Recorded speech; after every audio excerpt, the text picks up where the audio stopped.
Bapak-bapak, ibu-ibu, saudara-saudara kaum muslimin rahimakumullah. Dunia ini penuh dengan berbagai macam kesibukan.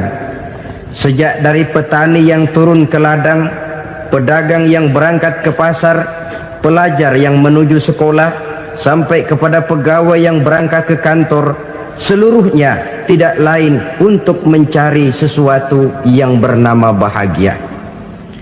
Setiap orang menginginkan kebahagiaan, dan tidak seorang pun menginginkan kesengsaraan dalam kehidupan ini. Namun nyatanya tidak setiap orang yang ingin bahagia mengetahui jalan yang harus ditempuhnya untuk sampai kepada kebahagiaan itu. Maka pada kesempatan pertemuan kali ini, saya ingin menyampaikan sebuah hadis dari junjungan kita baginda Nabi besar Muhammad sallallahu alaihi wasallam yang termuat dalam kitab Mukhtarul Ahadits An-Nabawiyah, di mana beliau bersabda, arba'un min sa'adatil mar'i, ada 4 perkara yang merupakan tanda dari orang bahagia. Saya mau tanya, di antara saudara-saudara yang hadir di sini, apa ada yang kepengen jadi orang sengsara? Ya. Seluruhnya tentu ingin mendapatkan kebahagiaan. Maka menurut resep dari Nabi kita, tanda orang bahagia itu 4. Jadi kalau saudara ingin bahagia, harus mempunyai 4 perkara ini. Yang pertama, orang bahagia itu kata Nabi, darun wasi'un, punya rumah biar bagus asal gede, enak ngaturnya, daripada sudah punya rumah kecil adanya di pinggir kali, gubuk, kalau hujan bocor miring lagi, kiamat. Loh, kalau gitu Islam materialis dong. Hadis ini boleh diartikan dengan makna hakiki, arti yang sebenarnya, boleh diartikan dengan makna majazi, arti kiasan. Kalau dia diartikan dengan arti kias, maka yang dimaksud darun wasi'un ay qalbun wasi'un, rumah yang luas tidak lain daripada hati yang lapang. Karena di situ kunci kebahagiaan yang sebenarnya. Walaupun kita cuma tinggal di petak berukuran 2 kali 3 meter, kalau hati kita luas rasanya rumah itu. Tapi biar rumah kita halamannya saja puluhan ribu hektar, ada kolam renangnya, kamar tidurnya tidak lagi terhitung, kalau hati yang menempati rumah itu sempit, maka akan terasa sempit jugalah rumah itu. Tempat bergantungnya tidak lain adalah hati. Marilah kita mencoba melihat berbagai pandangan orang tentang bahagia ini. Ada orang menyangka bahwa bahagia itu kalau dia mendapatkan harta yang sebanyak-banyaknya. Siapa yang banyak harta, dialah raja. Apa yang dia mau, seluruhnya bisa dibeli. Keamanannya, dia bisa menyewa petugas. Seluruh fasilitas untuk menyenangkan kehidupannya bisa dibeli. Pendeknya, hartalah segala-galanya dalam kehidupan. Sampai ada pepatah mengatakan, innad darahima fil amakini kulliha taksur rijala mahabatan wa jalala. Sesungguhnya harta, dinar, dirham, uang, di mana-mana selalu bikin hebat orang yang memilikinya. Coba lihat, orang yang punya duit sama yang enggak punya duit, jangan gaya hidupnya, gaya jalannya aja lain.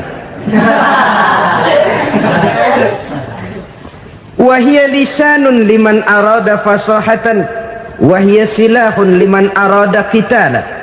Uang adalah senjata yang paling ampuh bagi orang yang mau pergi perang, dan lidah yang paling fasih bagi orang yang mau bicara. Kalau bicara dengan lidah macet, cobalah bicara dengan harta, lancar. Sampai ada pepatah demikian, segalanya bisa diatur dengan harta.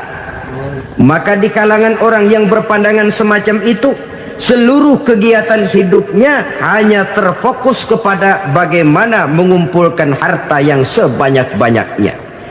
tidak peduli halal haram, tidak kenal sore pagi siang dan malam, tidak sempat sujud, jauh dari agama, jauh dari kehidupan yang bersifat ruhaniyah, jauh dari Allah dan sebagainya, sampai dalam Al-Quran dikelompokkan dalam kelompok yang dinamakan lumazah.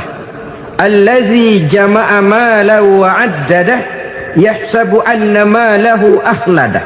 Mereka mengumpul-ngumpulkan harta sebanyak-banyaknya dan menyangka bahwa harta yang banyak itu dapat mengekalkan hidupnya, mengekalkan kekayaannya, mengekalkan kebahagiaannya.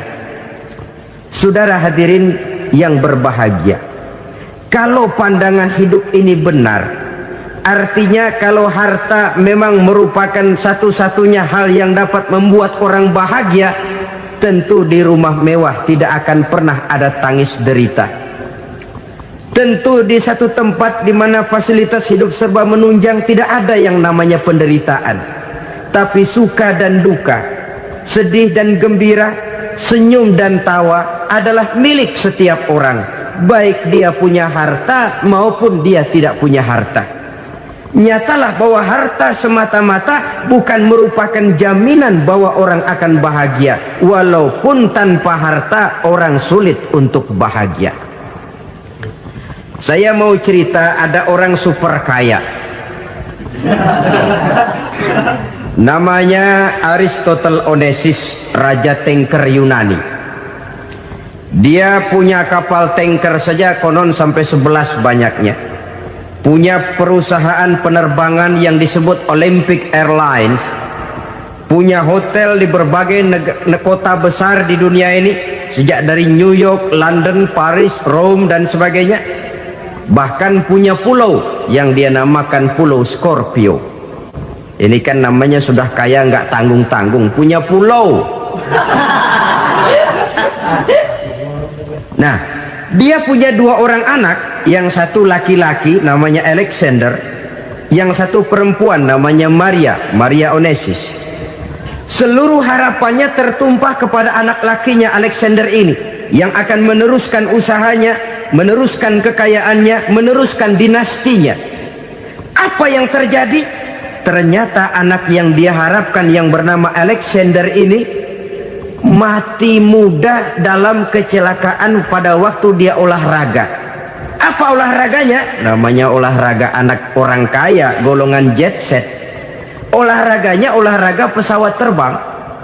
Jatuh, ya nggak kapungut, habis mati. Tinggal satu anak perempuannya, Maria Onassis. Tapi anak perempuan ini juga malah urakan. Terakhir dia pacaran, bahkan kemudian kawin sama orang Rusia. Rupanya Aristotle Onassis ini broken. Kekayaannya yang berlimpah ruah, perusahaannya yang begitu banyak, siapa yang akan meneruskan? Siapa yang akan menggantikan? Sampai kemudian dia mengurung diri di Pulau Scorpio dan mati di sana secara mengenaskan. Seorang multijutawan, seorang yang super kaya, mati menyendiri di pulau sepi. Ibarat kata pepatah, anak ayam mati di lumbung. Bukan kekurangan makanan, keurugan makanan. Begitu kehidupan Aristotle Onassis. Dan banyak orang-orang yang sudah demikian kaya sampai dibingungkan oleh kekayaannya sendiri. Telusurilah kehidupan David Rockefeller misalnya, Henry Ford misalnya, Adnan Khashoggi misalnya. Multi jutawan yang kadang-kadang dibuat keder oleh kekayaannya sendiri. Pantas ketika Imam Ali ditawarkan orang, "Ya Ali, kalau kepadamu disuruh pilih ilmu atau harta, kau pilih mana?" Ya jelas pilih ilmu dong. Kenapa? Pertama, ilmu kalau kita berikan kepada orang lain tambah. Tapi harta kalau kita berikan kepada orang lain kurang. Saudara punya uang 10.000, dibagi orang 5.000, jelas uang saudara berkurang. Tapi saudara punya ilmu, diberikan kepada orang lain bisa, saudara pun makin mantap. Tidak lantas jadi bodoh karena ngajarin orang. Saudara bisa Fatihah lalu mengajarkan orang Fatihah, orang bisa, saudara pun makin hafal. Tidak lantas setelah diajarin orang ilmunya hilang. Begitu datang dia minta orang, tolong ajarin saya Fatihah, udah habis, nggak ada.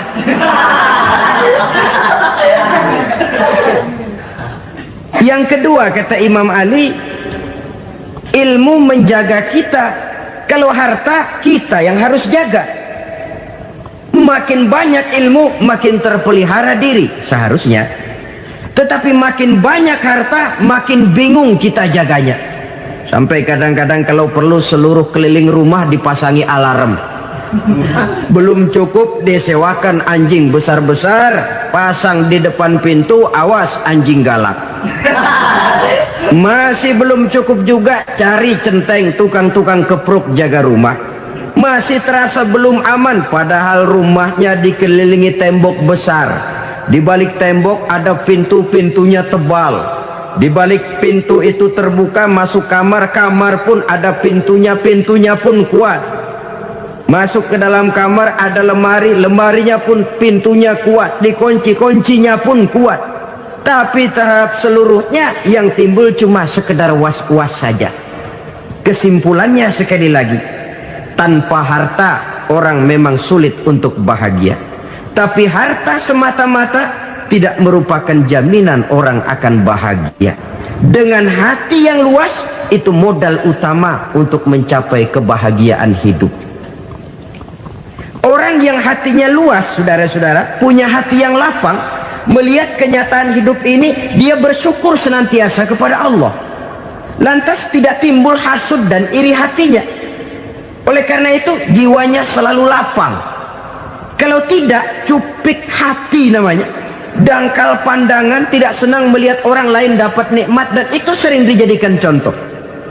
Kalau orang yang lapang dada, dia lihat tetangganya beli TV baru, dia berkata, alhamdulillah ya, tetangga kita beli TV, mudah-mudahan kita bisa ikut nonton. Lapang dadanya. Tapi orang yang sempit hati, lihat tetangga beli televisi, meriang. Enggak dia apa-apain, meriang. Besoknya dengar tetangga beli motor, makin sakit, ke rumah sakit. Lalu di rumah sakit dengar tetangganya beli mobil, mati. Disiksa oleh perasaannya sendiri. Orang kalau hati sudah sempit dalam hidup, kemanapun dia pergi, sempit rasanya medan kehidupannya. Kemudian kita melihat juga ada orang yang menilai bahwa bahagia itu katanya kalau punya kedudukan yang tinggi, pangkat yang agung, wibawa yang besar. Mungkin betul, tapi mungkin juga tidak. Bergantung kepada hati orang yang punya pangkat itu. Sama dengan harta tadi. Harta akan membawa bahagia kalau dia jatuh ke tangan orang yang berhati lapang. Tapi harta akan jadi bencana kalau jatuh ke tangan hati orang yang sempit. Pangkat akan membawa bahaya kalau jatuh di tangan hati orang yang sempit. Lebih dari itu, kenyataan mengajarkan kepada kita bahwa ternyata pangkat dan jabatan tidak selamanya memberikan kebahagiaan dalam kehidupan. Bahkan resikonya kelewat besar. Beberapa bukti kita bisa ambil dari para pemimpin dunia yang menjadi korban lantaran pangkat dan jabatan yang disandangnya. Saudara ingat Presiden Abraham Lincoln dan John Kennedy dari Amerika? Dibunuh orang. Park Chung-hee dari Korea Selatan, Ziaur Rahman dari Bangladesh, Anwar Sadat dari Mesir, terakhir Indira Gandhi dari India, menjadi korban dari pangkat dan jabatan yang disandangnya dari orang-orang yang tidak senang dia memegang jabatan itu. Dia akan mudah mengundang bencana. Sehingga pantas kalau seorang presiden terkemuka Amerika, Harry Truman namanya, dia mengatakan jabatan presiden itu, kata dia, seperti orang nunggang macan, naik macan. Harus kita taiki, kalau enggak dia bakal nerekam kita, ngeri katanya. Adapun orang yang hatinya lapang, Kalau dia menerima pangkat dan jabatan, dianggapnya itu satu kesempatan untuk berbuat baik. Tapi orang yang berhati sempit, menerima pangkat dan jabatan, bukan kadang-kadang menerima, malah berusaha setengah mati mencapai dengan segala cara. Kalau perlu jilat atas, jilat atas. Jadi golongan sumuhun dawu. Jadi kelompok kulon nuwun, yes sir, yang kerjanya cuma oke bos. Kalau perlu jilat atas, jilat atas. Kalau perlu injak yang bawah, injak yang bawah. Perlu sikut kiri kanan, sikut kiri kanan. Yang penting pangkat dapat, jabatan dapat. Orang yang semacam ini, kalau sudah mempunyai pangkat dan jabatan, biasanya dia tidak menganggap itu sebagai amanah, tidak menganggap sebagai kesempatan berbuat baik, tapi malah kesempatan untuk memperturutkan hawa nafsunya yang dilatar belakangi oleh kesempitan hatinya tadi. Apalagi kalau orang memperoleh pangkat karena banyak mengeluarkan uang, seakan-akan pangkat dan jabatan itu sekarang macam proyek pakai tender. Siapa yang berani bayar segini naik, nggak berani minggir. Padahal logikanya, kalau orang mencapai satu jabatan karena banyak mengeluarkan uang, hampir bisa dipastikan bahwa setelah jabatan itu dia pegang, langkah pertama yang akan dilakukannya ialah berusaha bagaimana uang yang dia keluarkan supaya kembali. Ya paling kurang pulang modal dulu dong. Soal mikirin rakyat soal nanti, tapi ini modal harus pulang. Itu celakanya kalau orang memperoleh pangkat dan jabatan cuma karena banyak mengeluarkan uang. Jarang orang yang mempunyai keyakinan dan pandangan bahwa pangkat dan jabatan merupakan amanah. Jadi sekali lagi, pangkat dan jabatan mungkin saja membawa kebahagiaan kalau jatuh ke tangan orang yang berhati lapang. Tapi bisa jadi bencana kalau dia jatuh ke tangan orang yang mempunyai hati yang sempit. Dan lagi-lagi stresnya hati yang lapang. Lalu sebagian orang, saudara, ada yang berpandangan katanya bahagia itu kalau jadi orang terkenal, mempunyai popularitas, menjadi idola di kalangan remaja, di kalangan orang tua, di segala lapisan masyarakat. Padahal makin populer orang, makin terikat dia. Ya kalau macam kita ini kan nggak punya nama, nggak populer, tengah malam buta mau nongkrong di warung Tegal aman. Tapi pangkat, jabatan, kedudukan, popularitas menyebabkan kita diikat dengan berbagai macam peraturan. Cuma mandi sama ke WC saja yang nggak dikawal.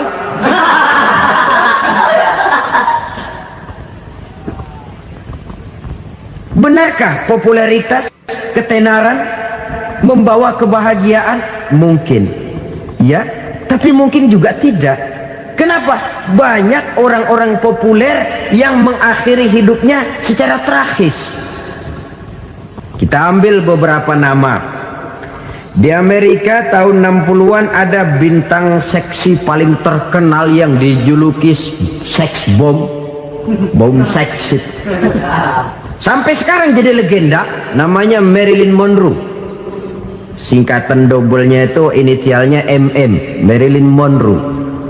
Terkenal, top, sampai dia mati tahun 62. Namanya sekarang masih saja dibicarakan orang. Kenapa dia bunuh diri? Tidak punya hartakah dia? Banyak.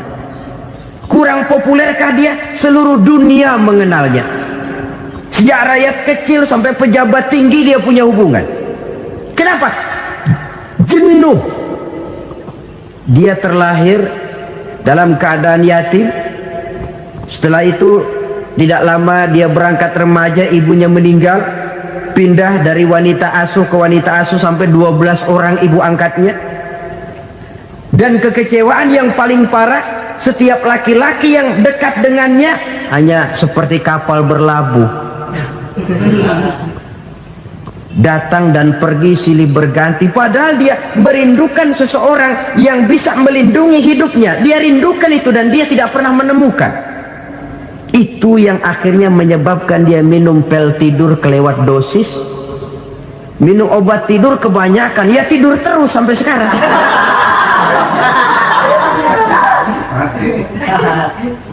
Dia mengakui, saya telah memiliki ketenaran, tapi saya tidak pernah hidup dalam ketenaran itu.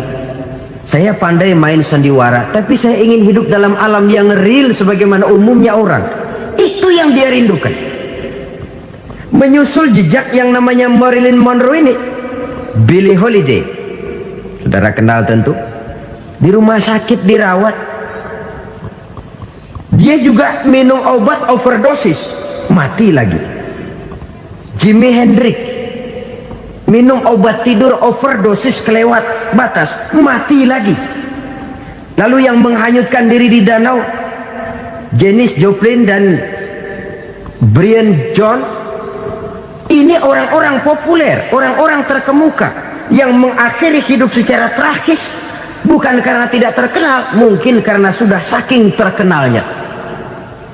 Contoh paling belakangan, Bruce Lee. Wah, ini tukang-tukang keprok tentu kenal siapa dia. Sampai sekarang pun tabir kematiannya masih merupakan misteri. Dan yang masih hidup juga menunjukkan gejala yang aneh. Michael Jackson, rumahnya di Beverly Hills itu dijaga sedemikian rupa, dan dia selalu curiga kepada setiap makanan harus steril, bersih dari segala macam kimia. Kemana dia pergi, itu tukang-tukang keprok sudah selalu menjaga dan mengawal, dan dia seakan takut menunjukkan mukanya yang asli. Hingga kalau tampil ke tengah di luar show, dia kadang memakai pakaian yang tidak menunjukkan dia yang sebenarnya, takut dikenali orang. Ternyata popularitas sering jadi momok yang meracuni kehidupan manusia. Oleh karena itu, benarlah junjungan kita pada saat beliau mengajarkan orang akan bahagia kalau dia mempunyai hati yang lapang. Nah, sekarang masalahnya untuk mendapatkan hati yang lapang, caranya bagaimana? Kita kembali kepada konsep Quran. Allah mengajarkan, ala inna bi dzikrillahi tatmainnul qulub.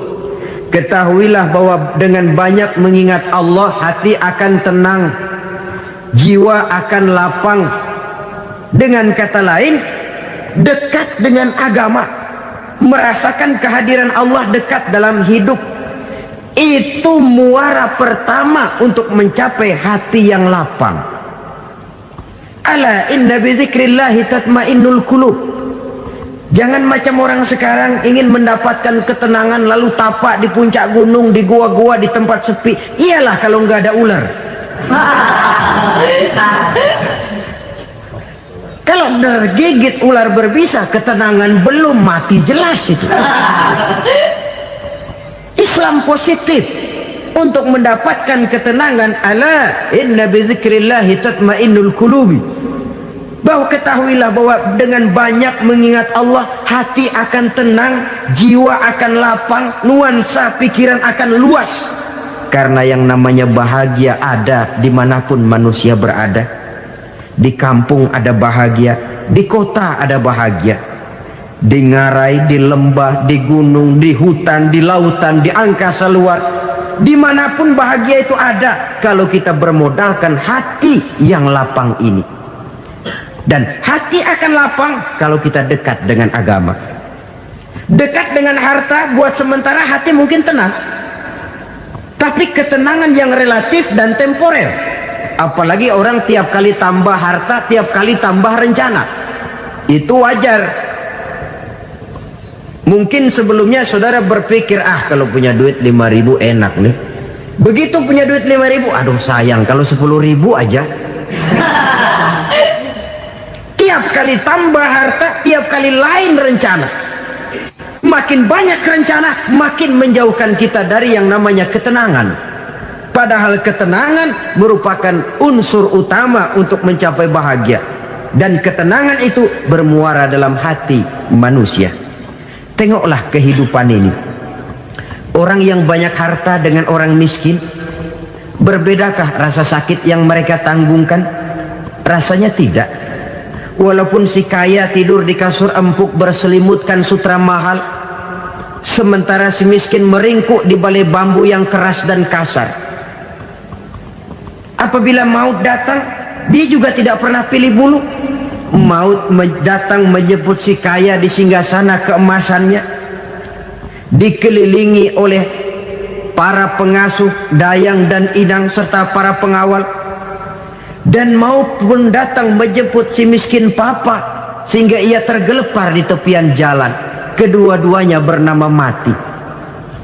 Kalau nyata bahwa sakit yang ditanggung si kaya tidak beda dengan sakit yang ditanggung si miskin, bukan harta semata yang membuat orang bahagia. Hati yang tenang, jiwa yang lapang penuh kedamaian karena banyak berzikir dan mengingat Allah, itu merupakan modal utama untuk mencapai sesuatu yang bernama bahagia.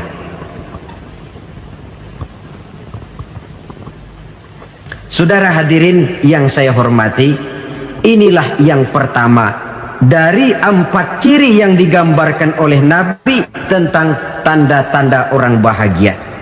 Dan harus berangkat dari yang pertama ini, hati yang lapang.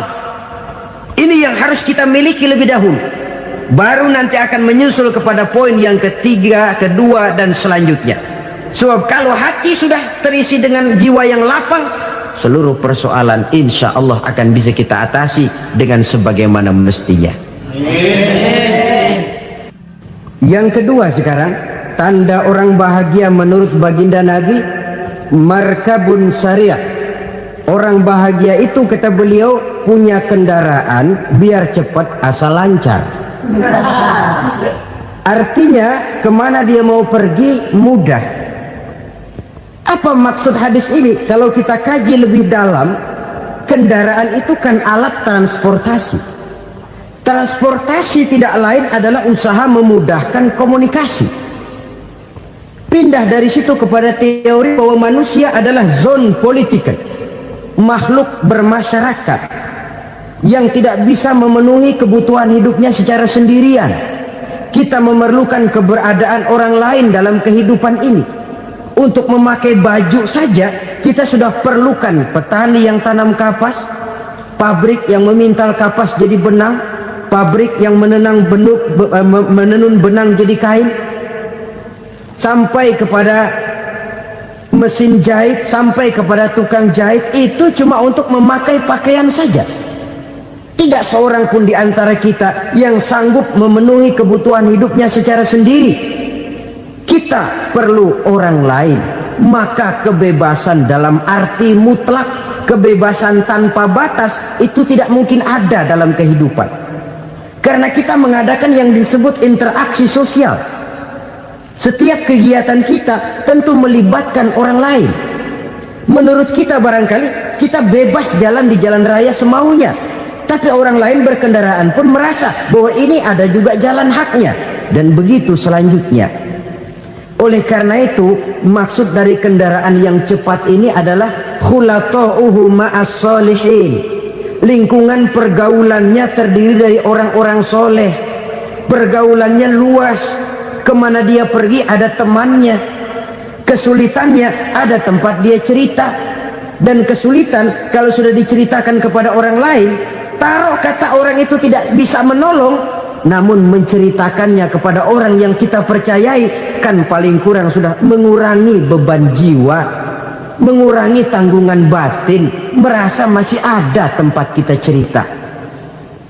Maka lebih baik orang awam yang mau bergaul ketimbang orang setengah alim tapi ngunci pintu. Sebab nantinya akan timbul sikap picik, cupik pandangan, dan tidak luas menghadapi kenyataan dalam kehidupan ini. Namun yang harus kita garis bawahi, pergaulan memang mesti luas. Namun jangan sekali-kali lupa bahwa pergaulan sangat besar pengaruhnya dalam ikut membentuk kepribadian manusia. Sehari-hari bisa kita bilang Kalau kita dekat sama tukang minyak wangi, sekalipun nggak dibagi minyaknya, baunya tentu dapat. Betul? Tapi dekat sama tukang elas, walaupun nggak kena apinya, asapnya mesti kena. Kalau Syauqi mengatakan lebih jelas lagi, man asyaral asyrafa asya musyarrafan wa muasyiral anzali ghairu musyarrafin. Awalam taral jildal hakira muqabbalan bisagri lamma sara jildal mushaf. Siapa yang bergaul dengan orang mulia, dia bakal ikut menjadi mulia. Tapi siapa yang berteman dengan orang hina, dia tidak bakal ikut menjadi mulia. Tidakkah kau lihat, kata Syauqi, kulit kambing yang hina pun dicium orang ketika menjadi kantong Quran. Kulit kambing hina, kalau dia sendirian gak ada yang mau cium. Tapi begitu dia bergaul dengan Quran, menjadi kantong Quran, dipakein minyak wangi, ditaruh di tempat yang tinggi, mau diambil dicium dulu, dibawa dengan penuh hormat dan hati-hati. Kulit kambing yang hina lantaran berteman dengan Quran, numpang mujur. Tapi coba lihat kalau kulit kambing berteman dengan kayu, jadi beduk, habis. Zohor dikemplang, asar dipukul. Itu pun sedikit saja, cuma salah milih teman. Yang temannya Quran dihormati orang, yang temannya kayu lantaran jadi beduk, gelap-gelap subuh orang udah kemplangnya.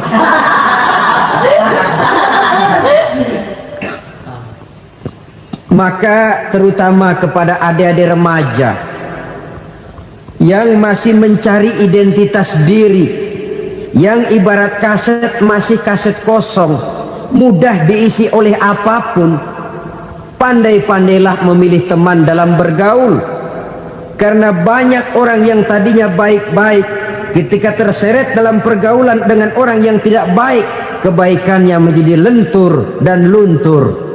Tapi berapa banyak bajingan-bajingan tengik, orang-orang yang berlumur noda dan dosa, tiap hari melakukan maksiat, namun bergaul dengan orang yang baik-baik, pada akhirnya sedikit demi sedikit beringsut dan berangsur dia terbiasa mengikuti kebaikan-kebaikan. Saya tekankan ini kepada remaja karena mereka masih mencari identitas diri. Apa yang mereka lihat mereka mau, apa yang mereka dengar mereka ingin tahu. Coba lihat kehidupan remaja. Pulang nonton film Rambo, pengen jadi Rambo, gagah, maunya belekai melulu. Pulang nonton film Superman, pengen bisa terbang. Pulang nonton India, nyanyi melulu. Wajar, mereka masih mencari identitas diri. Saya ini sebenarnya siapa? Lingkungan, pergaulan akan membentuk itu. Karena itu pandai-pandailah bergaul, karena ia sangat besar pengaruhnya dalam ikut membentuk kepribadian manusia. Apalagi sifat yang jelek lebih cepat menularnya ketimbang sifat yang baik. Sifat yang baik, watak yang soleh itu lambat sekali untuk menular. Tapi yang tidak baik, kan prosesnya mah kalau remaja biasanya mula-mula dengar. Karena dengar lalu pengen tahu. Karena pengen tahu lalu ngeliatin. Begitu ngeliatin kan pengen nyobain. Setelah nyobain ketagihan. Nah, ini prosesnya. Yang namanya ganja, morfin, narkotik awalnya kan begitu.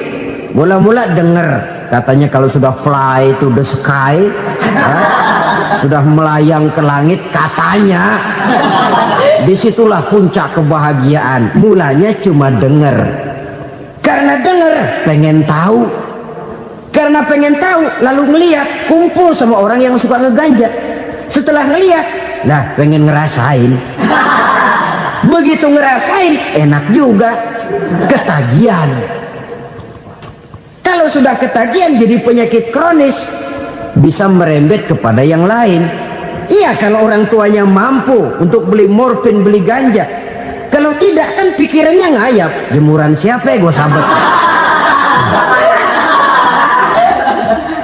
Timbullah perbuatan-perbuatan negatif yang bermula dari salah pergaulan. Apalagi buat adik-adik remaja yang tinggal di kota-kota besar, yang pengaruh budaya, pengaruh kesenian, pengaruh struktur kehidupan yang nampak makin individualistis, di mana persaingan tajam, tensi ekonomi tinggi, orang mudah mengalami stres. Pandai-pandailah dalam bergaul, sekali lagi, karena ia sangat besar pengaruhnya dalam ikut membentuk kepribadian manusia. Orang bahagia punya kendaraan yang cepat, artinya punya pergaulan yang luas, dan lingkungan pergaulannya terdiri dari orang-orang yang soleh. Kemana dia pergi, ada teman. Kesulitannya, ada tempat dia cerita. Tapi kalau sudah menyendiri, hidup sendiri, kesulitan dipikiri sendiri, bisa mati belum waktunya. Tidak ada tempat berbagi rasa, tidak ada tempat bercerita, tidak ada tempat mengurangi beban dalam kehidupan. Pantas betul kalau Islam sangat menggalakkan dan menganjurkan orang kalau sudah sampai waktunya itu untuk melangsungkan nikah. Kata Nabi, ya ma'syaras syabab man istata'a minkumul ba'at falyatazawwaj. Hai para pemuda, kalau sudah mampu memberi nafkah, kawinlah, nikahlah kamu. Kenapa? Sudah ada teman hidup, tempat berbagi rasa. Kesulitan kalau ada tempat cerita akan lebih ringan ketimbang kita telan sendiri, walaupun bobot kesulitannya sama beratnya. Saudara-saudara kaum muslimin rahimakumullah, inilah ciri yang kedua, punya kendaraan biar cepat asal lancar. Kemana kita mau pergi gampang. Dengan kata lain, setelah hati yang luas, pergaulan yang luas. Dua.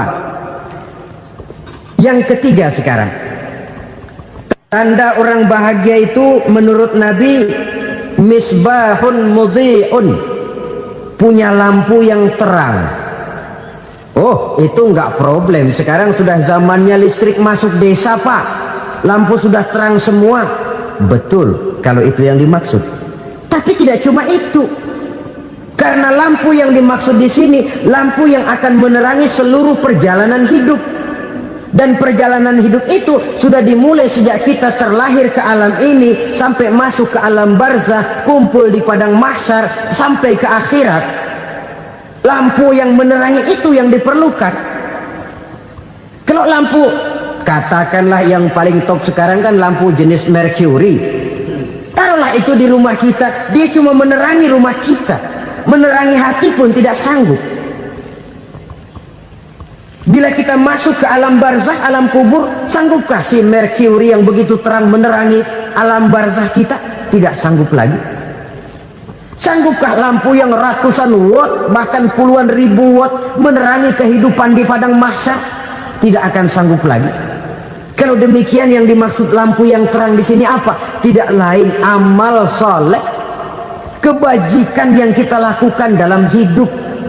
Itu yang akan jadi lampu penerang.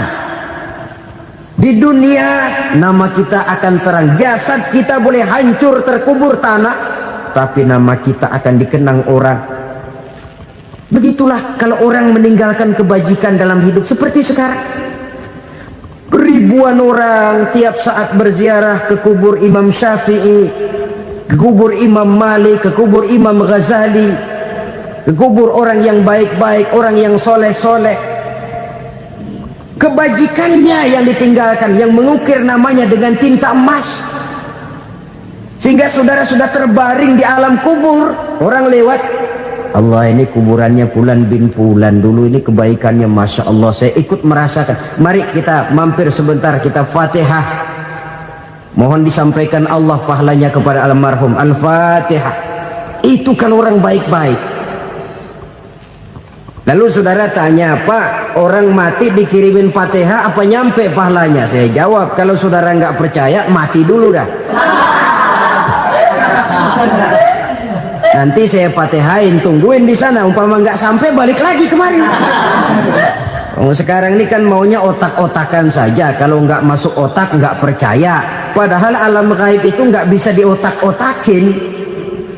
Sama saja dengan saudara pernah dengar cerita kapal Tampu Mas tenggelam kan? Pernah nggak? Di mana? Ya, di laut Masalembo.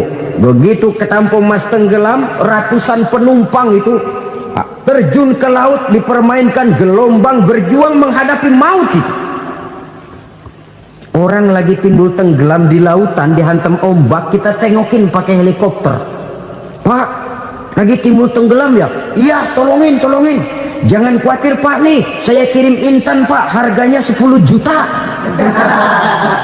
Kira-kira orang yang timbul tenggelam di laut seneng nggak? Tidak. Kan mahal toh intan 10 juta. Kenapa dia nggak senang? Karena intan 10 juta dalam kondisi seperti itu tidak sanggup menyelamatkan dia. Dia akan girang kalau dikirimin ban mobil bekas, dikirimin papan terentang atau bambu.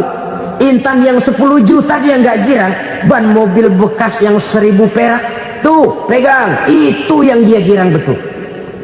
Inilah sebabnya Nabi berkata, mal mayyitu fi qabrihi illa kal ghariqil mutaghawwis.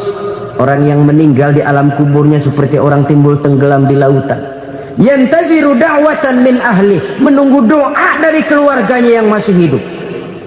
Duh, bapak saya sudah meninggal, saya sayang benar sama dia. Kirimin kulkas ke kuburannya Itu sama saja dengan tadi orang tenggelam di lautan dikirimi intan yang harganya 10 juta, tidak sampai. Begitulah kalau kebajikan yang kita tinggalkan dalam hidup, sudah mati pun kubur kita masih diziarahi orang. Tapi kalau jahat yang kita tinggalkan, boro-boro lah orang mau doa lewat dekat kuburan kita juga serem. Tuh bajingan no, dulu mati dipendem di situ tuh. Jangan lewat situ, ntar kesurupan, jangan. Lewat saja orang ngeri. Konon lagi membacakan Fatihah dan mengirimkan doa. Hidup pada hakikatnya adalah kesempatan untuk berbuat baik. Maka sekali kesempatan itu diberikan, manfaatkan dengan sebaiknya. Sebab kesempatan kedua tidak akan pernah ada. Kesempatan berbuat baik di sini, di akhirat sudah pembalasan namanya. Sekali kesempatan itu dicabut, dia tidak akan pernah dikembalikan lagi. Kata Iqbal, hidup tidak mundur ke belakang, Bung. Berhenti diinjak orang, mundur hancur. Tidak ada kata mundur dalam hidup ini. Berhenti diinjak orang, mundur kecebur. Tidak ada kata lain. Harus maju dalam kehidupan, dalam artian yang positif.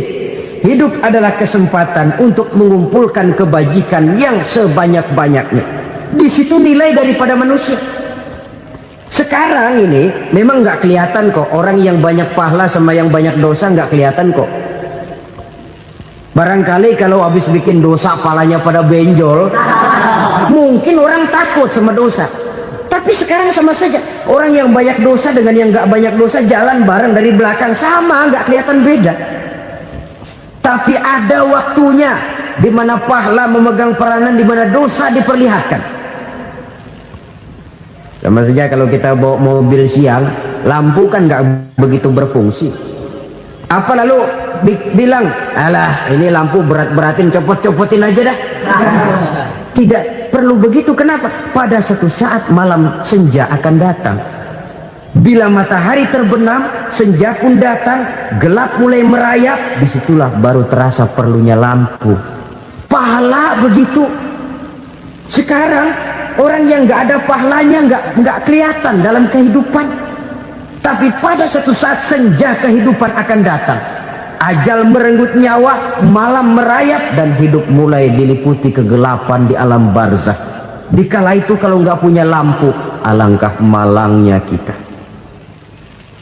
Sebab amal yang baik, kata Nabi, di alam barzakh itu akan diciptakan menjadi perempuan yang cantik menemani kita.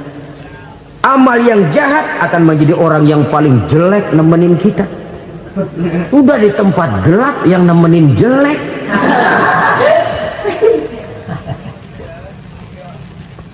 Kaum muslimin rahimakumullah. Kalau demikian masalahnya, tergantunglah kita pandai memanfaatkan waktu. Al-waktu kasayf, waktu itu cepat sekali. Yang namanya waktu itu tahu-tahu. Tahu-tahu udah tahun 87. Tahu-tahu udah begitu. Tahu-tahu yang kemarin anak-anak, sekarang udah pada punya anak. Tahu-tahu saja itu. Begitu cepat waktu berlalu. Kalau tidaklah pandai kita memanfaatkannya, akan rugi kita. Nabi bersabda, man kana yaumuhu khairun min amsihi fahuwa rabih. Barang siapa yang hari ini lebih baik daripada hari kemarin, itu orang untung. Hari ini lebih baik daripada kemarin, bulan ini lebih baik dari bulan kemarin, tahun ini lebih baik dari tahun kemarin, itu orang yang beruntung. Tahun kemarin sembahyangnya maghrib doang, sekarang udah tambah isya. Tahun kemarin cuman Idul Fitri aja ngancem bener, sekarang udah tambah Jumat, lalu tambah lagi maghrib, tambah lagi isya, dan selanjutnya. Hari ini lebih baik daripada kemarin, itu orang yang beruntung. Wa man kana yaumuhu mislu amsihi fahuwa khasir. Lalu barang siapa yang hari ini sama saja dengan hari kemarin, itu orang rugi. Hari ini sama dengan kemarin, rugi itu. Bulan ini begitu, bulan kemarin begitu, tahun ini begitu, tahun lalu juga begitu. Rugi itu orang. Rugi apa? Rugi umur. Umur tambah, amalan gak pernah tambah. Dan saya pikir lebih merupakan azab ketimbang nikmat kalau orang dikasih panjang umur cuma untuk numpuk dosa. Mending mana? Panjang umur banyak dosa sama pendek umur dikit dosa? Mending mana? Mending mana? Ya, paling mending tentu panjang umur banyak pahala. Tapi kalau tidak, sekali lagi, lebih merupakan azab ketimbang nikmat kalau orang diberikan panjang umur tapi cuma untuk sekedar menumpuk dosa. Kehilangan kesadaran bahwa dunia bukan terminal akhir dari satu perjalanan. Dia cuma halte di mana kita berhenti sebentar untuk menuju kepada terminal yang hakiki. Saudara-saudara kaum muslimin rahimakumullah, inilah lampu yang akan menerangi kehidupan, amal yang kita lakukan di dalam kehidupan. Jadi yang dimaksud dengan lampu yang terang, kebajikan yang kita kerjakan dalam hidup. Nah, setiap orang di awal tadi saya bilang ingin bahagia. Bahagia itu kan hakikatnya kumpulan senang dan selamat. Senang, selamat. Apa bedanya? Senang tapi tidak selamat, nggak bahagia. Selamat tapi nggak senang, nggak bahagia orang. Contoh, kalau orang korupsi, duitnya banyak, senang dia, tapi keselamatannya. Ada tentara baris di samping rumahnya udah bingung, padahal tentara latihan. Tentara cuma latihan, dia bingung. Senang, tapi karena keselamatannya tidak terjamin, dia tidak bahagia. Sebaliknya pegawai negeri jujur benar, cuma segaji-gajinya, selamat nggak korupsi tapi melarat, ya nggak bahagia juga, kurang senang. Kesenangan dan keselamatan untuk dunia saja, ya sekali lagi, kalau cuma sekedar untuk dunia saja, bisa dibeli pakai uang, bisa dibeli pakai uang. Saudara ingin selamat, bisa dibeli pakai uang. Saudara ingin senang, bisa dibeli dengan uang. Tapi setelah mati masuk ke alam barzah, habis kekuasaan uang. Nggak bisa lagi beli keselamatan pakai uang, tidak mungkin lagi membeli kesenangan dengan uang. Di situ pahala yang megang peranan. Makin banyak pahala, makin banyak saham untuk membeli kesenangan dan keselamatan, untuk memperoleh yang namanya bahagia. Dan jangan lupa loh, di alam barzah kita nggak sebentar, menunggu datangnya kiamat. Loh iya, kalau kita begitu dikuburin terus kiamat datang, untung. Tapi kalau masih harus 1000, 2000, puluhan ribu tahun yang akan datang, dalam satu penantian yang begitu lama, tanpa saham untuk memperoleh kebahagiaan, satu kemalangan yang tidak ada pernah putus-putusnya. Janganlah tergelincir oleh kebahagiaan sebentar yang menipu dengan mengorbankan kebahagiaan hakiki yang berjangka panjang. Apa artinya senyum sejenak kalau harus ditebus dengan tangis seumur hidup? Biarlah kita minum jamu, pahit memang, getir memang, tapi kan besok badan sehat. Daripada sekarang minum sirup, manis memang, enak memang, tapi bibir pada jontor besoknya. Sirawan, batuk, nggak karu-karuan. Banyak orang tertipu oleh kesenangan yang sebentar, padahal laisa kullu ma yalma'u zahaban. Belum tentu semua yang berkilat itu emas, belum tentu semua yang gemerlap itu intan. Karena itu marilah manfaatkan kesempatan yang diberikan Allah ini untuk mengumpulkan kebajikan yang sebanyak-banyaknya. Yang terakhir sekarang, yang keempat, tanda orang bahagia kata Nabi. Zaujatun salihah. Orang bahagia itu tanda yang keempat kata Nabi, punya istri biar cakep asal taat. Sudah surga itu sudah. Cakep taat. Istri kayak gitu, kalau belum mati jangan dikuburin dulu. Sudah cakep taat lagi, tapi kadang-kadang enggak, udah jelek ngadat melulu. Apa yang mau dipilih? Sebab itu Quran mengatakan istri pakaian untuk suami, suami pakaian untuk istri. Kenapa suami istri diibaratkan pakaian? Alangkah tingginya gaya bahasa Quran ini. Suami istri teman hidup, hidup perjalanan panjang. Sejak kita dalam rahim sudah ada hidup kan di sini. Sampai ke alam dunia, masuk ke alam barzah, kumpul di padang mahsyar, sampai menuju akhirat, itu perjalanan hidup. Carilah istri atau suami teman hidup yang membawa manfaat tidak hanya kehidupan di dunia ini, sampai di alam barzah, sampai di padang mahsyar. Suaminya mungkin meninggal lebih dulu, atau istrinya mungkin meninggal lebih dulu, tapi suami atau istri yang masih hidup berbuat kebajikan. Suami saya meninggal, ada hartanya, saya sedekahkan, niat pahala untuk almarhum suami saya. Ini teman hidup, tidak dibatasi dan tidak bisa dipisahkan oleh maut sekalipun. Zohirnya mungkin pisah, badannya mungkin pisah, tapi hatinya, jiwanya, kebersamaannya dalam menghadapi kehidupan. Karena itu saudara-saudara, bahasa Quran indah. Suami istri diibaratkan seperti pakaian. Apa fungsi pakaian? Pertama, pakaian jadi kebanggaan. Artinya suami harus menjadi kebanggaan istri, istri harus jadi kebanggaan suami. Yang kedua, pakaian itu kan fungsinya menutup aurat. Artinya sesama suami istri harus saling menjaga kekurangan masing-masing.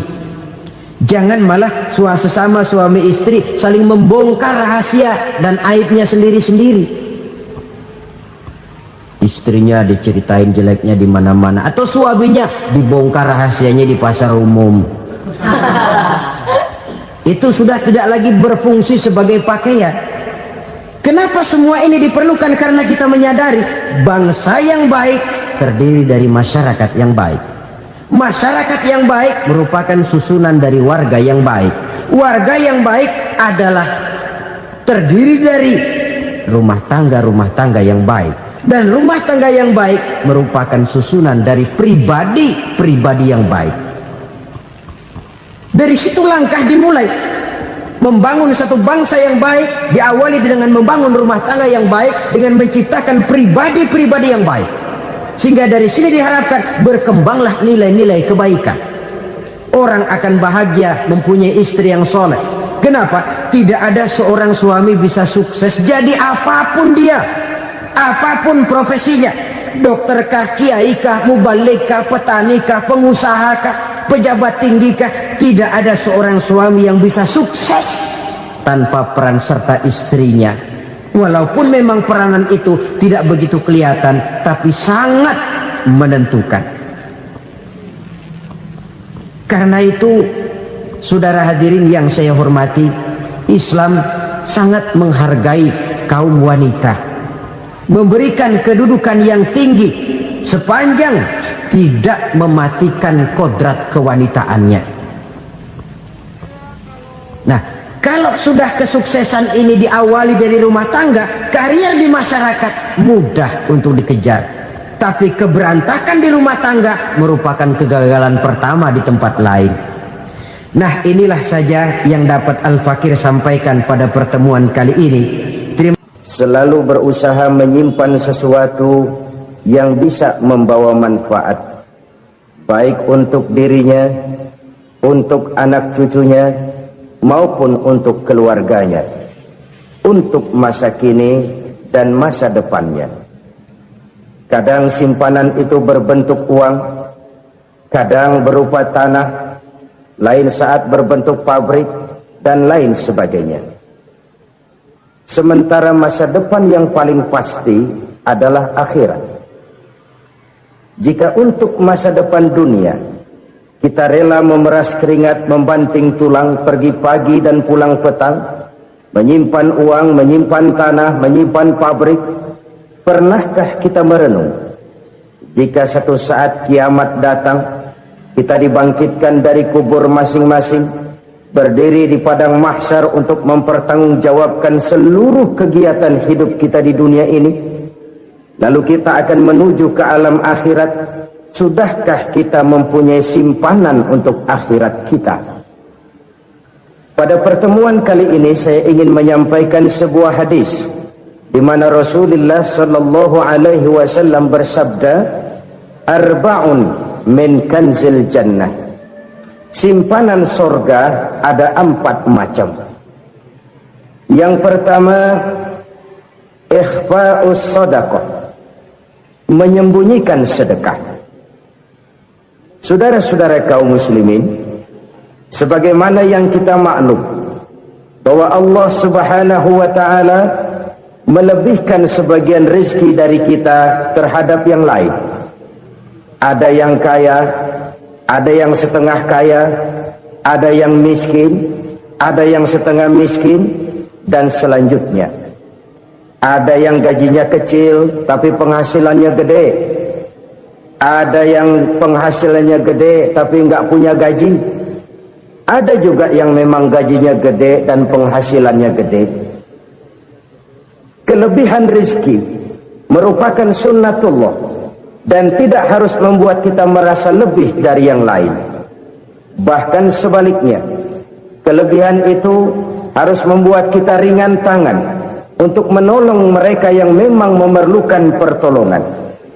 Kalau saudara diberikan ilmu, maka pertanyaan akhirat cuma satu: ilmumu kau amalkan untuk apa? Kalau saudara diberikan umur yang panjang, pengadilan akhirat juga bertanya satu: umurmu kau habiskan di mana?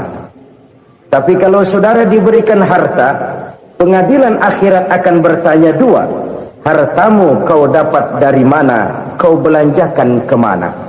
Dari mananya ditanya, dan kemananya juga ditanya. Oleh karena kita akan dimintakan pertanggungan jawab, maka amanah yang bernama harta ini harus kita gunakan dengan sebaik-baiknya. Ada penggunaan yang merupakan kewajiban, itu zakat namanya. Ada penggunaan yang sewaktu-waktu, itu infak namanya. Ada yang lebih sewaktu-waktu lagi, dan itu sedekah namanya. Zakat dia terikat oleh haul dan nisab, oleh putaran batas waktu dan ukuran dari harta itu sendiri. Sedangkan infak terikat oleh situasi dan kondisi perekonomian seseorang. Sedangkan sedekah tidak terikat dengan apapun. Dalam kondisi seperti apapun kita bisa melakukan sedekah dengan yang terkecil sekalipun. Sampai-sampai Rasulullah sallallahu alaihi wasallam mengajarkan, la tahqiranna minal ma'rufi syai'an walau an talqa akhaka biwajhin talik. Atau ada hadis, tabassumuka fi wajhi akhika laka shadaqah. Senyumanmu kepada temanmu adalah sedekah. Jadi untuk melakukan sedekah tidak harus dalam berbentuk uang. Dengan ilmu kita bisa sedekah, dengan tenaga kita bisa bersedekah, dengan pikiran kita bisa bersedekah, bahkan senyum kepada teman itu pun sedekah. Jadi kalau sedekah dengan uang memang belum punya uang, nyengir aja banyakin.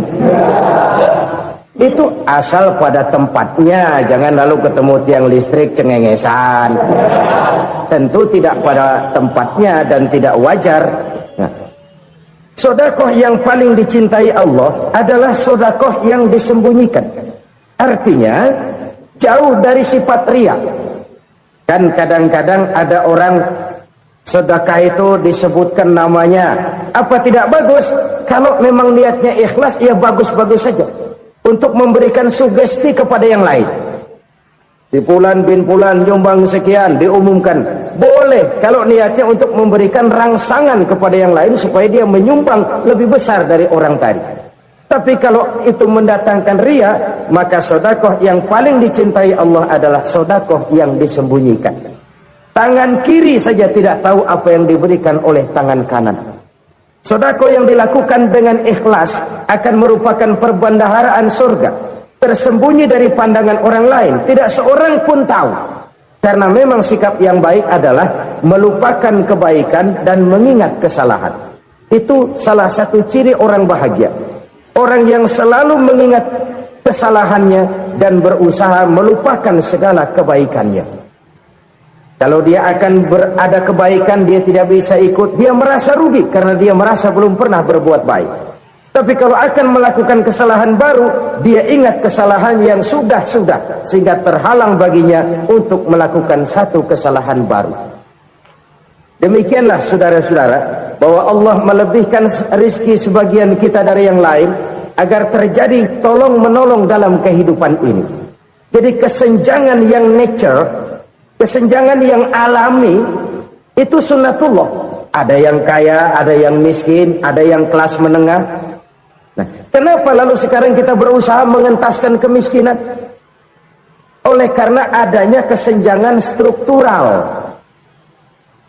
Kalau yang kaya bisa semakin kaya, kenapa yang miskin tidak bisa naik jadi ikut sedikit kaya? Sebab pada dasarnya Islam adalah agama yang sejak turunnya sudah berupaya memerangi kemiskinan. Bahkan dikatakan kemiskinan itu mendekatkan kepada kekufuran. Orang kalau miskin udah dekat banget sama kafir. Gampang menjadi kafir. Berapa banyak saudara-saudara kita yang oleh karena soal perut, oleh karena soal materi, terpaksa meninggalkan dan menanggalkan akidahnya, menjual petunjuk yang diberikan Allah dengan kesenangan dunia yang cuma sebentar ini. Na'udzubillah summa na'udzubillah. Jadi makin kita sembunyikan satu sedekah, semakin banyak perbendaharaan kita di surga. Sedekah yang paling dicintai Allah adalah sedekah yang disembunyikan. Malahan ada seorang sufi, dia punya kebiasaan kalau pergi sholat Jumat dia bawa uang, itu uang dia taruh di bawah tikar masjid. Dia niat sedekah kepada siapa saja yang nemuin itu duit. Maksudnya apa? Supaya yang nemuin nggak tahu siapa yang punya duit itu. Demikian dia saking ingin menyembunyikan sedekahnya. Karena sifat riya itu bisa memakan amal kita sendiri. Riya itu termasuk menyebut-nyebut kebaikan kita. Orang yang suka nepuk dada, sedikit-sedikit ngitungnya kalau nggak gua. Tuh kalau nggak gua tuh yang belas itu kalau nggak gua, iya kalau nggak lu kenapa emang? Orang yang suka menepuk jasad, tuh biasanya memang begitu saudara-saudara. Kalau perang lagi berkecamuk, orang nggak sempat ngaku jadi pahlawan. Tapi begitu perang selesai, yang kagak kenal bedil ngaku pahlawan, mas. Itu sesuatu yang biasa. Oleh karenanya, orang-orang yang ikhlas dalam bersedekah, disembunyikannya sedekah itu, Allah cinta betul. Malahan ada hadis memberikan jaminan, inna sedaqatal mar'il muslimi tazidu fil umri wa tadfa'u mitatas su'i. Sesungguhnya sedekahnya seorang mukmin tazidu fil umri, bisa menambah umur panjang, wa tadfa'u mitatas su'i, dan menyelamatkan manusia dari mati secara su'ul khatimah. Jadi siapa yang kepengen panjang umur, banyaklah sedekah. Yang bosan hidup, pelit terus. Sedekah menambah panjang umur dan menyelamatkan manusia dari mati secara su'ul khatimah. Pak, katanya umur itu nggak bisa ditambah, nggak bisa dikurangin. Kapan? Kalau ajal sudah datang. Fa idza jaa ajaluhum la yastakhiruna sa'atan wa la yastakdimun. Kalau ajal datang tidak bisa dimajukan, tidak bisa dimundurkan. Itu kalau ajal sudah datang. Tidak bisa lagi umur ditambah dikurangi, sudah datang. Tapi kalau belum datang, itu kan haknya Allah. Mau ditambah, mau dikurangi, hak prerogatif Allah. Sebagai pencipta manusia, Allah maha kuasa dan maha mampu. Sedekah ini menambah panjang umur dan menyelamatkan manusia dari mati secara su'ul khatimah. Itu orang mati kan sama ya, kondisinya mati, nggak nafas. Tapi hakikat mati kan lain-lain. Ada yang mati itu husnul khatimah, baik akhirnya. Misalnya lagi ngaji mati, lagi sholat mati, lagi sedekah mati. Ini yang dinamakan dengan husnul khatimah, baik di akhirnya. Sebaliknya ada yang su'ul khatimah, jelek di akhirnya. Ini yang jadi catatan akhir. Lagi nyekek botol, mampus. Lagi banting kartu, modar. Su'ul khatimah, jelek pada akhirnya. Sedekah menyelamatkan manusia dari mati secara su'ul khatimah. Dan kita semua kepengen mendapat husnul khatimah, jauh dari su'ul khatimah. Oleh sebab itu yang bisa menyelamatkan kita dari penyakit itu antara lain adalah sedekah yang disembunyikan, yang dikerjakan dengan ikhlas karena Allah. Tidak karena kepengen dipuji orang, tidak karena ingin dikatakan orang pemurah, sebab orang dermawan itu orang yang memberi tanpa harus diminta. Kalau masih harus diminta, ya belum dermawan namanya, masih harus diminta. Kalau nggak diminta ya tulus, lolos, polos. Saudara-saudara kaum muslimin rahimakumullah, harta adalah amanat dan akan kita pertanggungjawabkan. Allah melebihkan rizki sebagian kita dari yang lain agar kita saling tolong menolong, bantu membantu. Nabi janjikan, siapa yang meringankan beban saudaranya muslim di dunia, Allah akan meringankan bebannya di akhirat nanti. Sebuah jaminan dari baginda Nabi. Si orang yang kita bantu barangkali tidak bisa membalas, Allah yang akan membalas lewat jalan lain yang tidak pernah kita sangka-sangka. Ada orang tanya, Pak, ini ada orang nyumbang masjid sambil marah-marah, bagaimana? Saya bilang sumbangannya aja ambil, marahnya jangan. Marahnya jangan diambil, itu urusan dia. Saudara-saudara kaum muslimin rahimakumullah, umat Islam ini kan umat yang punya potensi besar.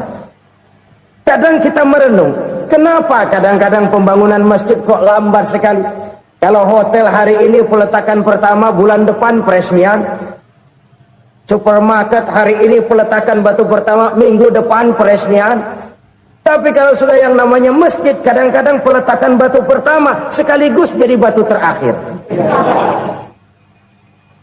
tahun, 4 tahun, campur nebar jalak di jalanan, duit dijaring kayak ikan sepat. Apa tidak ada orang Islam yang kaya? Banyak. Apa tidak ada pengusaha muslim yang jadi konglomerat? Ada. Lalu yang belum banyak itu yang komit terhadap nilai-nilai agamanya. Akhirnya kita jatuh jadi umat yang lemah. Belum ada pengusaha konglomerat muslim buka pabrik supermi cap bedug misalnya umpamanya atau pabrik kecap cap sorban, supaya identitas keislamannya sedikit kelihatan. Kita jatuh jadi umat yang lemah karena potensi tidak terinventarisir dengan baik. Kita ini ibarat kompor yang cuma matengin nasi orang lain. Potensi kita dimanfaatkan oleh orang lain. Ukhuwah Islamiyah kita baru terbatas kepada silaturahmi. Ukhuwah di bidang ekonomi kita lemah, ukhuwah di bidang kebudayaan kita lemah, apalagi ukhuwah di bidang politik kita lebih rapuh lagi. Padahal ukhuwah itu adalah totalitas kehidupan manusia, menyangkut ipolexos bud, memerlukan nilai-nilai ukhuwah. Jadi oleh karena itu mari kita menyadari, di dalam harta kita, walaupun kita yang cari, pergi pagi, pulang sore, peras keringat, banting tulang, di sana ada harta anak yatim. Di sana ada hak masjid. Di sana ada hak pesantren, di sana ada hak jihad. Berbahagialah seseorang apabila dia oleh Allah dijadikan keran. Keran itu menyimpan air, tapi tidak untuk dirinya, tapi disalurkannya kepada mereka yang memang memerlukannya. Saudara-saudara kaum muslimin rahimakumullah, ini yang pertama. Jadi perbendaharaan surga adalah menyembunyikan sedekah. Orang lain nggak tahu, kita pun nggak pernah ngitung-ngitung. Kita anggap lewat begitu saja, padahal itu deposit akhirat. Satu. Yang kedua, perbendaharaan surga itu apa? Wa kitmanul musibah, menyembunyikan kesulitan. Kadang orang takut menghadapi kesulitan, tapi makin kita merenung, hidup ini kan sebenarnya urusan. Takut sama urusan, ya jangan hidup. Tandanya orang hidup itu kalau punya urusan. Urusan melupakan problem. Problem sering menimbulkan kesulitan. Kesulitan bukan untuk ditakuti, tapi untuk diatasi dan dicarikan jalan keluarnya.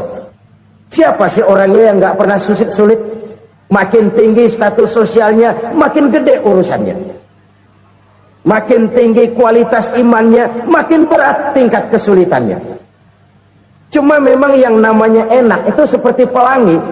Biang lala itu nggak pernah di atas kepala kita, di atas kepala orang melulu. Lo sih enak lo, kata kita. Dia juga bilang yang enak kan lo. Pelangi itu nggak pernah di atas kepala kita. Kata tukang beca, aduh enak ya naik Mercy. Kata tukang beca, apa yang di dalam mobil Mercy? Aduh enak bener tukang beca, di jok ngeringkuk ngorok pulas bener. Saya kamar pakai AC, sejuk, tempat tidur sutra, empuk, alga, spring bed, kulak-kulik, nggak bisa pulas kalau belum minum Valium, belum tidur. Enak bener tukang beca, di jok ngorok, nggak tahu wetan kulon. Si tukang beca bilang yang di Mercy enak, yang di Mercy bilang tukang beca enak. Inilah enak, nggak pernah di atas kepala kita, di atas kepala orang lain melulu enak itu. Nah, saudara-saudara, yang merupakan perbendaharaan surga itu orang yang bisa menyembunyikan kesulitan, baik pribadi ataupun rumah tangga. Ini terutama rumah tangga yang jadi soalnya. Kadang-kadang kita ini kalau senang, sebaliknya kalau senang kita diam, kalem aja, cuek. Banyak banget duit kita bawaan, diam aja udah. Malah ketemu orang takut. Tapi begitu susah, sekampung tahu.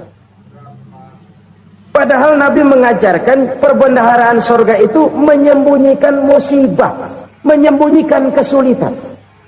Kalau enak, cerita sama orang-orang. Kalau nggak enak, rasain sendiri, tekan sendiri, atasin sendiri.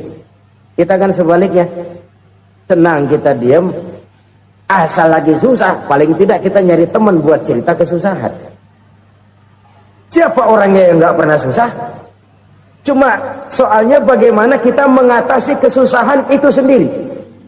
Begitu juga misalnya kalau orang sudah berumah tangga, itu orang tuanya harus menjadi tempat dia cerita yang enak-enak saja.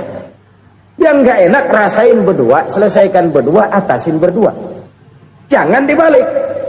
Asal senang diam, giliran susah saja. Maknya